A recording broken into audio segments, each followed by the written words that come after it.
पटना में 5 दिन की हनुमंत कथा के बाद धीरेन्द्र कृष्ण शास्त्री तो रवाना हो गए, लेकिन बिहार में सियासत अभी भी जारी है।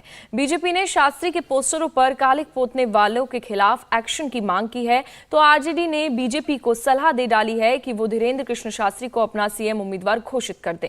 लेकिन आरजेडी के लिए इस सवाल का जवाब देना मुश्किल हो रहा है कि उनकी विधायक बाबा बागेश्वर के दरबार में क्या कर रही थी। जग में सुंदर है दोना, चाहे कृष्ण कहो या राम, बोलो राम राम राम, बोलो राम। दोनों हाथ उठा करके बोलो राम राम राम, बोलो श्याम श्याम। पोस्टर फाड़ सकते हो, लेकिन जो बिहार के वासियों के हृदय में बैठे हुए हैं बागेश्वर धाम, उसमें कहां से तुम निकालोगे।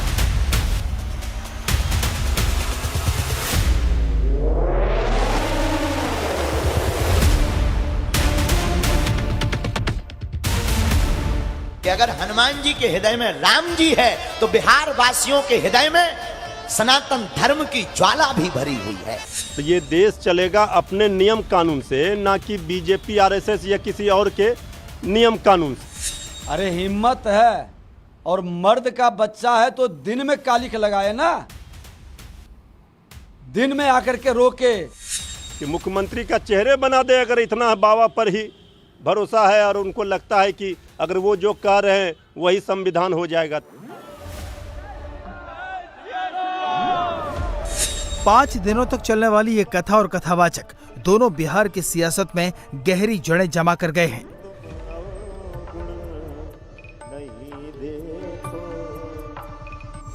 हनुमंत कथा में उमड़ी भीड़ को देखकर लालू से लेकर नीतीश तक भौचक्के रह गए, तो बीजेपी के नेता गदगद थे।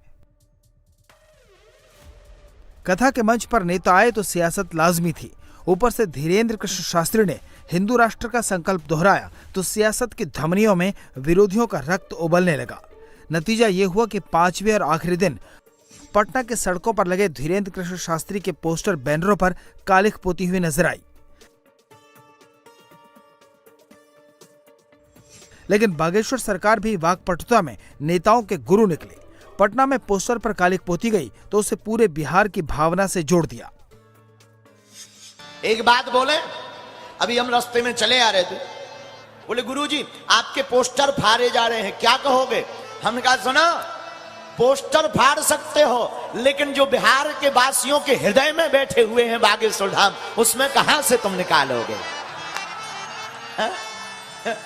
कागज की फोटो से निकाल सकते हो, लेकिन जो बिहार के हृदय में बागेश्वर धाम बैठे हुए हैं उसको निकालना बड़ा कठिन है। बस इसी बात पर हम हनुमान जी के चरित्र और चित्र को कहेंगे कि अगर हनुमान जी के हृदय में राम जी है, तो बिहार वासियों के हृदय में सनातन धर्म की ज्वाला भी भरी हुई है।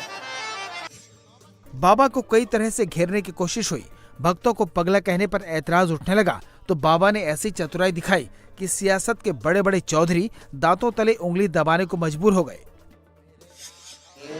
बिहार के पागलों की कथा, जजमान की कथा में सहयोग करने वालों की कथा का विरोध करवे वालन की भी। बड़े कंजूस हो यार भाई, 5 दिन में सुधरे नहीं हो क्या। क्यों बिहार के पागलों सुधर गए। देखो, पागल का मतलब मेंटल नहीं कहलाता है। पागल का मतलब है जो प्रभु को पाकर उनमें गल जाए, उसी का नाम है पागल। एक संत कहते थे, इन बिगड़े दिमागों में भरे अमृत के लच्छे हैं। अरे हमें पागल ही रहने दो, ऐसे पागल ही अच्छे हैं। पोस्टर पर कालिख पोती तो बाबा ने अपने अंदाज में जवाब दे दिया, लेकिन बीजेपी आग बबूला हो गई। पोस्टर बिगाड़ने वालों को खुली चुनौती दे दी कि रात के अंधेरे से बाहर निकलकर दिन के उजाले में आए, ऐसी हिम्मत करके दिखाएं। सनातन के जो हमारे धर्म का प्रचार प्रसार करते हैं उनको मुंह पर कालिख लगाना, 420 लिखना, अरे हिम्मत है और मर्द का बच्चा है तो दिन में कालिख लगाए ना, दिन में आकर के रोके। ये बिहार का जो 10 लाख लोग आकर के बैठा हुआ है, उसके मुंह में ऐसा कालिख लगा देगा कि वो मुंह दिखाने लायक नहीं रहेगा और सत्ता में लोग नहीं रह पाएंगे जो इसका विरोध कर रहे हैं। ये रात में जाके पोस्टर पर कालिख लगाते हैं। सरकार को संज्ञान लेनी चाहिए, इसकी जांच कर करके वैसे असामाजिक तत्व के लोगों को गिरफ्तार करना चाहिए। धर्म गुरुओं को, कथावाचकों को अपना काम करना चाहिए। राजनीति का एजेंडा किसी का नहीं चलाना चाहिए। भारतीय जनता पार्टी जिस तरह से उतावली है, बेचैन है, ये राजनीति खोज रही है बाबाओं के भरोसे, भाजपा को अपने ऊपर भरोसा नहीं है। इसलिए हम तो कई बार कहे, हमने कहा कि मुख्यमंत्री का चेहरे बना दे अगर इतना बाबा पर ही भरोसा है और उनको लगता है कि अगर वो जो कह रहे हैं वही संविधान हो जाएगा। तो लालू यादव की पार्टी आरजेडी पहले दिन से ही धीरेन्द्र कृष्ण शास्त्री का विरोध कर रही है, लेकिन बाहुबली अनंत सिंह की पत्नी और आरजेडी विधायक नीलम देवी धीरेन्द्र कृष्ण शास्त्री से मिलने पहुंच गईं।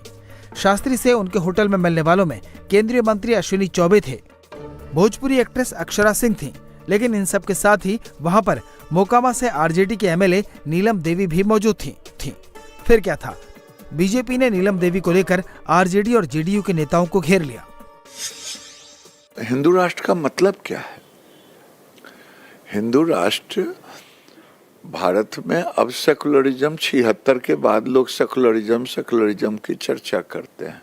यहाँ तो वसुधैव कुटुम्बकम, यहाँ तो सर्वे भवन्तु सुखिनः सर्वे सन्तु निरामय है। किसी धर्म में है, किसी धर्म में मैं पूछता हूँ नीतीश बाबू से और नीतीश बाबू के पूरे टीम से, जो लोग गालियां दे रहे थे बाबा को, ये जिस दिन सनातन वोट बैंक हो जाएगा, हिंदू इकट्ठे हो जाएंगे, उस दिन ये कोई बाबा के मीटिंग न छोड़ेंगे। आजकल देखते नहीं है, जब चुनाव आता है तो मोदी जी ने सबको मंदिर मंदिर घुमा दिया।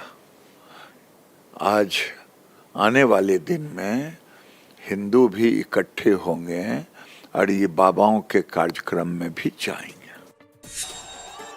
बाबा बागेश्वर की पटना से विदाई की तस्वीर भी अनोखी थी। बाबा को विदाई देने एयरपोर्ट तक सैकड़ों लोग आए। अब बागेश्वर सरकार धाम के धीरेन्द्र कृष्ण शास्त्री सितंबर में गया में कथा करेंगे। तब तक बिहार में आने वाले सियासी समर के लिए बड़ी जमीन तैयार हो चुकी होगी। इंडिया टीवी हर वक्त हर जगह डाउनलोड करने के लिए सर्च करें India TV news Google play store या ऐप स्टोर पर।